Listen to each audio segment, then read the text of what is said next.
ہمارے نیک اعمال میں اخلاص کیسا ہونا چاہیے؟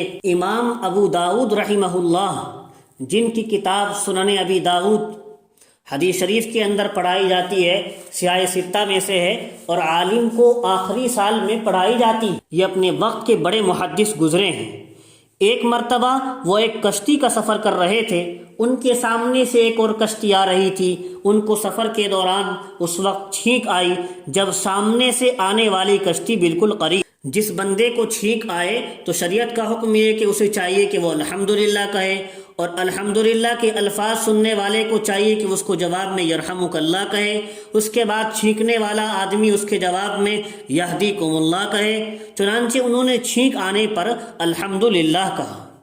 ساتھ والی کشتی میں سے ایک آدمی نے ان کی زبان سے الحمدللہ سنا تو اس نے جواب میں یرحمک اللہ کہا، لیکن جب حضرت امام ابو داؤد رحمہ اللہ کو جواب دینا تھا تو کشتی دور جا چکی تھی۔ یرحمک اللہ کا جواب جب انہیں یہدیکم اللہ سے دینا تھا تو کشتی دور جا چکی تھی اور وہاں تک آواز نہیں پہنچ سکتی تھی۔ جب حضرت کنارے پر پہنچے تو وہاں جا کر انہوں نے ایک اور کشتی کرائے پر لی اور 1 درہم اس کو دیا۔ ایک اور کشتی کرائے پر لی اور 1 درہم اس کو دیا، اور کشتی سے واپس آئے، اور واپس آ کر اس بندے کو جس نے یرحمک اللہ کہا تھا اسے جواب میں یہدیکم اللہ کہا، اور واپس آ گئے۔ رات کو جب سوئے تو خواب میں کسی کہنے والے نے کہا، ابو داؤد کو مبارکبادی دے دو کہ اس نے 1 درہم کے بدلے میں اللہ سے جنت خرید لی۔ اللہ اکبر۔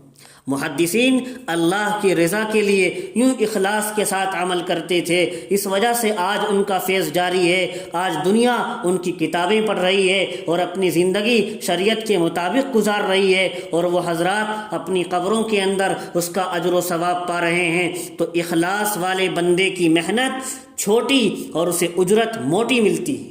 علماء نے لکھا ہے مخلص بندے کی محنت چھوٹی ہوتی ہے اور اجرت اسے زیادہ ملتی ہے۔ وہ کام تھوڑا کرتا ہے اور اللہ تعالیٰ کی طرف سے اجر بڑا پا لیتا۔ ایک اور واقعہ علماء نے تحریر فرمایا ہے، ایک بادشاہ کے 100 مٹکے شراب کے جا رہے تھے۔ ایک اللہ والے کو پتہ چلا تو ان کو غصہ آیا، چنانچہ انہوں نے مٹکے توڑنے شروع کر دی۔ انہوں نے 99 مٹکے توڑ کر ایک چھوڑ دی۔ جب بادشاہ کو پتہ چلا تو اس نے انہیں گرفتار کروا لیا۔ اس نے پوچھا، تم نے مٹکے کیوں توڑے؟ وہ کہنے لگے، جب مجھے پتہ چلا کہ ان مٹکوں میں شراب ہے تو میری غیرت نے گوارا نہ کیا کہ تم مسلمان ہو اور شراب پیتے ہو، اس لیے میں نے ان کو توڑ دیا ہے۔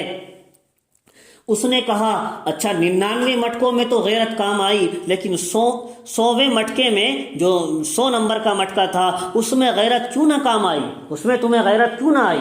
فرمانے لگے، 99 تک تو میں توڑتا چلا گیا، جب 99 کا مٹکا توڑ رہا تھا تو میرے دل میں خوشی کی ایک لہر پیدا ہوئی، دیکھو میں نے کتنا بڑا کام کر لیا ہے۔ پھر میں نے سوچا اب تک تو کام اللہ کے لیے کیا تھا، خالص اللہ کی رضامندی کے لیے کیا تھا، اور اگر اب اگلا مٹکا توڑوں گا تو وہ اپنے نفس کی وجہ سے توڑوں گا، اس لیے 100 نمبر کا مٹکا میں نے چھوڑ دیا۔ اس میں کامل اخلاص نہیں تھا۔ جب بادشاہ نے یہ سنا تو ان کو سزا دینے کے بجائے ویسے ہی آزاد کر دی۔ اسی کے ساتھ ساتھ علماء نے لکھا ہے، ہلک العاملون الا المخلصون، دنیا میں نیک عمل کرنے والے چاہے کتنا بھی بڑے سے بڑا نیک عمل کر رہا ہو، یہ سب نیک عمل کرنے والے ہلاک ہو جائیں گے، الا المخلصون، سوائے مخلصون کے۔ جو اخلاص کے ساتھ نیک عمل کرتے ہوں گے بس وہی کامیاب ہوں گے، ورنہ تو سارے نیک عمل کرنے والے ایک دن ہلاک و برباد ہو جائیں گے۔